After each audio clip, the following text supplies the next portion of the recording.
धृतराष्ट्र अंदर से हमेशा अपने भतीजे युधिष्ठिर को नहीं बल्कि अपने बेटे दुर्योधन को ही राजा बनाना चाहते थे, लेकिन फिर भी उन्हें युधिष्ठिर को युवराज बनाना पड़ा। सवाल यह है कि किन परिस्थितियों में उन्हें ऐसा करना पड़ा। वास्तव में पांचों पांडव पिता की वन में मृत्यु के बाद जब से हस्तिनापुर आए तब से अपने व्यवहार और कार्यों से लोकप्रिय होते जा रहे थे। अब तक सभी राजकुमारों की शिक्षा दीक्षा पूरी हो चुकी थी, वे सभी प्रकार के दायित्व को निभाने में सक्षम हो गए थे। पांचाल युद्ध यद्यपि हस्तिनापुराज का युद्ध नहीं था, लेकिन बल्कि द्रोणाचार्य के व्यक्तिगत कार्य के लिए राजकुमारों द्वारा लड़ा गया था, पर इसने वास्तविक जीवन में राजकुमारों की युद्ध कौशल और रणनीतिक कुशलता को स्पष्ट कर दिया था। अब विचार किया गया कि उन्हें कुछ राजकीय दायित्व दिया जाना चाहिए। जनता के साथ ही भीष्म, विदुर, आचार्य द्रोण, कृपाचार्य आदि सहित अधिकांश उच्च अधिकारी और सभासद भी ऐसा ही चाहते थे। इन सब के मत को टालना धृतराष्ट्र के लिए आसान नहीं था, इसलिए उन्हें सबसे बड़े राजकुमार युधिष्ठिर को युवराज के पद पर अभिषिक्त करने का निर्णय लेना पड़ा। युधिष्ठिर, जो कि लोकप्रिय पूर्व राजा पांडु के पुत्र थे और सभी 105 राजकुमारों में वही सबसे बड़े भी थे, उनके अपने व्यवहार और गुण के कारण जनता भी उन्हें पसंद करती थी, इसलिए युवराज के लिए वही सबसे उपयुक्त माने गए। उस समय दुर्योधन तो चुप रह गया, लेकिन वह अपने अनुकूल समय की प्रतीक्षा करता रहा। सबके विचार से युधिष्ठिर का युवराज पद पर अभिषेक हो गया। राजा धृतराष्ट्र जल्दी ही युवराज युधिष्ठिर ने अपने स्वभाव, सदाचार और प्रजा पालन की प्रवृत्ति कारण अपने पिता से भी अधिक लोकप्रियता पा लिया। इधर युधिष्ठिर की पॉपुलैरिटी बढ़ रही थी, उधर भीम भगवान कृष्ण के भाई बलराम से खड्ग युद्ध, गदा युद्ध और रथ युद्ध की स्पेशल ट्रेनिंग लेने लगे। इससे उनका बल और बढ़ गया। अर्जुन भी लगातार प्रैक्टिस से अतिरथी और धनुर्धर के रूप में अपनी ख्याति बढ़ाते जा रहे थे। मीन्स युवराज बनकर भी पांडव विलासिता में नहीं खोए, बल्कि अपनी कार्य कुशलता को बढ़ाते रहे। ये बात पांडवों के साथ हमेशा ही देखा गया। परिस्थिति कैसी भी हो, अच्छी या बुरी, लेकिन वे अपनी योग्यता बढ़ाने के लिए हमेशा ही फोकस्ड रहे।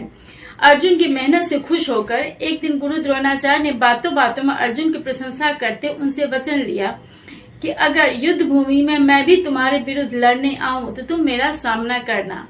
अर्जुन ने उन्हें यह वचन दे दिया। हालांकि किसी को भी नहीं पता था कि ऐसा दिन सच में आएगा। पांडव राज के दायित्व भी अच्छे से निभा ही रहे थे, साथ ही उन्हें अपने युद्ध कौशल दिखाने का भी मौका मिल गया। इसमें सबसे प्रमुख था सौवीर पर जीत। सौवीर देश के राजा विपुल, जिन्हें पांडु भी नहीं जीत सके थे, को अर्जुन ने युद्ध में हराकर मार डाला। सौवीर का एक अन्य राजा था सौमित्र, जिसका नाम दत्तमित्र भी मिलता है, वह भी उनसे हार गया। यवन देश के राजा को भी अर्जुन ने हराकर अपने अधीन कर लिया। अर्जुन ने केवल भीम की सहायता से रथ युद्ध में पूर्व देश के योद्धाओं को जीत लिया। उन्होंने दक्षिण दिशा को जीतकर वहां से बहुत सा धन प्राप्त किया, जिसे राजकोष में जमा करवा दिया। अर्जुन के इन विजयों ने हस्तिनापुर की प्रतिष्ठा और राजकोष दोनों को बढ़ाया, साथ ही पांडवों की लोकप्रियता भी, और यही प्रॉब्लम की असली जड़ साबित हुआ। धृतराष्ट्र ने स्वयं युधिष्ठिर का युवराज के पद पर अभिषेक किया तो अर्जुन आदि पांडवों को युद्ध में जाने की आज्ञा दी थी, लेकिन जब उन्होंने जीत हासिल कर लिया, उनकी लोकप्रियता और सफलता और शक्ति से उन्हें ईर्ष्या भी होने लगी। अपनी मनोदशा उन्होंने अपने परम मित्र ज्ञानी मंत्री कणिक से कहा। कणिक ने धृतराष्ट्र से पांडवों के प्रति वैर बढ़ाने वाली बातें ही कही।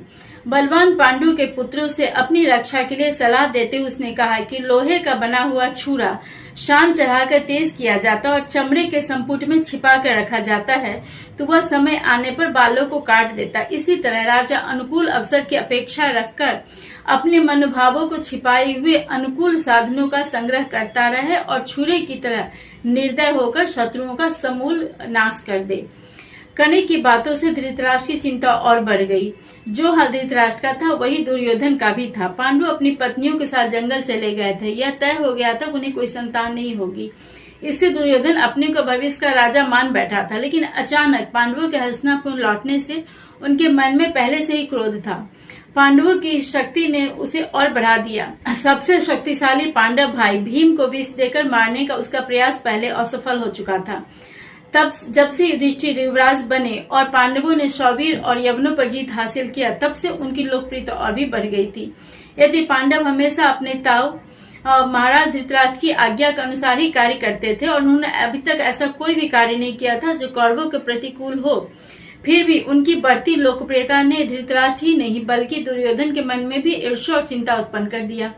प्रजा में विद्रोह के डर से वह प्रत्यक्ष रूप से उसके विरुद्ध कुछ नहीं कर सकते थे। अतः उन्होंने एक बार फिर कोई ऐसा उपाय करने का निश्चय किया जिससे सभी पांडव मर जाओ, उस पर किसी को शक भी नहीं हो। इसी का परिणाम था लाक्षागृह का आग। इसके विषय में बातें नेक्स्ट वीडियो में करेंगे।